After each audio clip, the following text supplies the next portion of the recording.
Certain themes come out of what I've been discussing in earlier talks. The theme of transparency, inclusivity, consistency, clarity, fairness. These are themes that really need to be expressed by a democratic system in order genuinely to be democratic, genuinely to be by the people, for the people. What do I mean by that?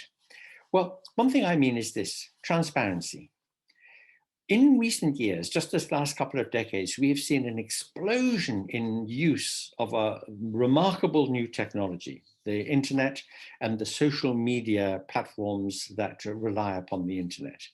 Now, we have all embraced with great enthusiasm these social media means of communication, these platforms, because of course, they provide us with ways of communicating, with sources of information, with sources of entertainment, which are wonderful. You don't pay a penny piece, do you, for the use of those media, you think? In fact, you are paying for them with your private data in a very, very big way. And there's a problem there. I mean, apart from the problem of privacy, and indeed, alas, we've almost given up our privacy as a result of our over-enthusiastic embrace of these media. But in giving up our personal data, we have introduced a major danger to our democracies, because these personal data can be aggregated, and out of them, profiles of individuals can be constructed. Indeed, many of these social media services have a much, much better understanding of you than you have of yourself, or than anybody you know has of you, because they have a very, very detailed record of what you do, where you go, what you look at, what information you seek, what communications you send, what your social network is. And they're able, therefore, to sell this information about you, put you into a package with other people who are like you, sell them to political parties, and then political parties can use these social media means, like Facebook and WhatsApp and others, to target you with information, or what they claim to be information, with ideas, with suggestions, with appeals that are specific to the kind of person you are. You know, it surprises people sometimes when I tell them that when you do a search for some information on Google, Google will give you the information that it thinks you would like to have on the basis of your profile. That's a kind of shocking thought, because you know, when you look for information, you think you're doing it in a kind of neutral way, or you're just getting the information, not information which has been packaged and massaged particularly for you. But what if you now knew that when you get some political messaging on behalf of a political party through Facebook, through your network in Facebook or on WhatsApp or Twitter, that it's being targeted at you? And maybe what is being said to you, what is being claimed, is not being seen by other people who are outside the bubble that is being targeted. So if it were misinformation, if it were false, if it were tendentious in some way, it could not be called out. Well, alas, this is exactly what is happening. This is called micro-targeting. It is not transparent. It is very subversive and manipulative, and it poses a serious threat to our democracy in a way that is very easily demonstrated. And I will do so now. And what I'm about to tell you is in the public domain. Indeed, an authority on this topic has made a speech about it, which is easily available on YouTube, Mr. Dominic Cummings. So in the EU referendum of 2016, what happened was that the Leave campaign, in the last 10 days, 2 weeks of that campaign, it micro-targeted messaging to just a relatively small number of people in the total electorate. The basis for this was that in most elections and referendums, you will have two blocks of people who've pretty well made up their minds. These people are going to be voting for red, they're going to be voting blue. Yes, no, in, out. They've already made up their minds. They're not going to be much influenced by what next happens. But in between these two blocks of people, there's a group of people who haven't made up their minds, or who could be influenced, whose minds could be changed, or who could be persuaded to vote one way rather than the other, no matter what their antecedent preferences. And you don't have to get all these people, you only have to get some of them. because all elections and referendums, especially if it's a binary choice or if it's a first past the post kind of binary choice, are won and lost on terribly small margins, just on a few people. So you know that if you can target some of those people, you've found out who they are. You say, that's the kind of person we can persuade, we can manipulate. If you can do that, then you can swing things just enough to get the answer.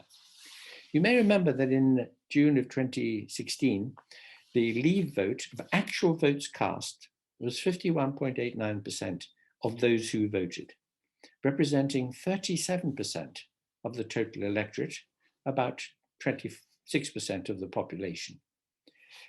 And the result was a massively disruptive Brexit. Whether or not you support it, it is disruptive and it has damaged our economy already. That's out in the public domain.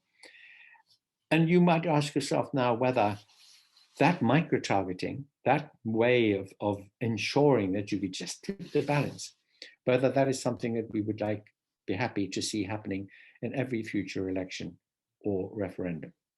And if the answer is no, and it should be, then what you want is transparency. You want a system which is transparent. Everybody can see and hear what is being said or claimed, what the arguments are that are being put, what policies are that different platforms are offering. Information is vital to a democracy. Accurate, clear, truthful information is vital. And this raises another question. It raises a question about our mainstream media, broadcast and press media.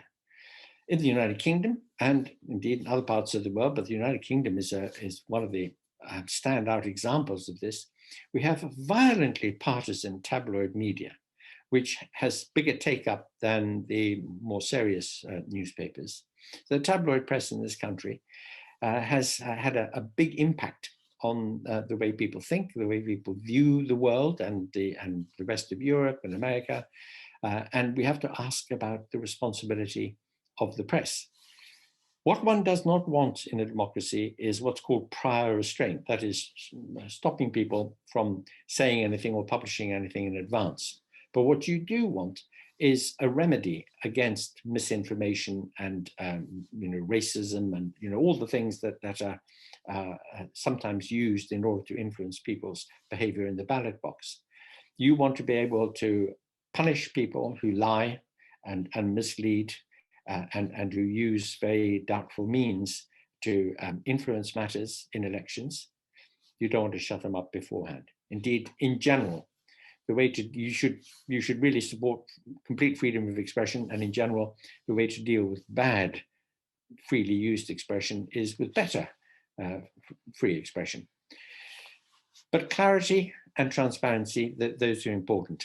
And this brings me to my final point, which is, if you had a really good proportional system of election, then you would get much, much greater accountability on the part of the executive, because it would always be answerable to a legislature which was not automatically going to vote for everything that the executive wants. You're going to get much greater accountability. But how much better it would be if there were a constitutional arrangement which specified clearly what the powers are of the executive, what the relationship is with the legislature, what the duties of government are, and what the limits, the extent of the powers are of people who are elected to public office or appointed to public office. Clarity and consistency. Consistency is a very important point. Only consider all the referendums which have been held in the United Kingdom since 1972, which was when the first one was held, have been held on a different basis. Some had a threshold requirement, some a supermajority requirement. One had said in the statute that it was going to mandate the outcome. All the others have only been advisory because of the so-called sovereignty of parliament principle. So if you don't know what the outcome of a referendum is going to be, on what basis and what proportion of the electorate is required, and it's different each time, it can be manipulated by whatever the government of the day is, then that lack of consistency and that lack of clarity is a bad thing for democracy. So having some aspect, at least, of our constitutional arrangements codified would be a big help. People look at the United States and they say, look at the US Constitution. It is sclerotic. It is so ossified that it's now almost impossible to reform it. The Second Amendment, the right to bear arms, the arms in question, back in the late 18th century when that amendment was adopted, were muzzle-loading muskets and flintlock pistols. You cannot commit a massacre with a muzzle-loading musket. And yet now, people have the right to bear incredibly powerful automatic weapons. Why can't they reform that Second Amendment? And so people say there, the Constitution has become a barrier to progress. And indeed, so it has. What's the inference to be drawn from that? Is that you need some mature-minded, sensible way of modifying constitutions, not on the basis of political whim or temporary fashion, but in a sensible way. But what you don't want is what we've got in the UK at the moment, which is a partly codified in statute, but partly uncodified, unclear set of conventions and traditions which can be manipulated. Clarity, consistency, transparency. These are things that are essential in a democracy. Just think how achievable this is. We can reform our electoral system. We can make sure that there is much greater transparency and consistency. And we can do this within the institutions and practices that we have at the moment. And in this way, we can accommodate that great pair of rights that we as people have, the right to a say and the right to good enough government.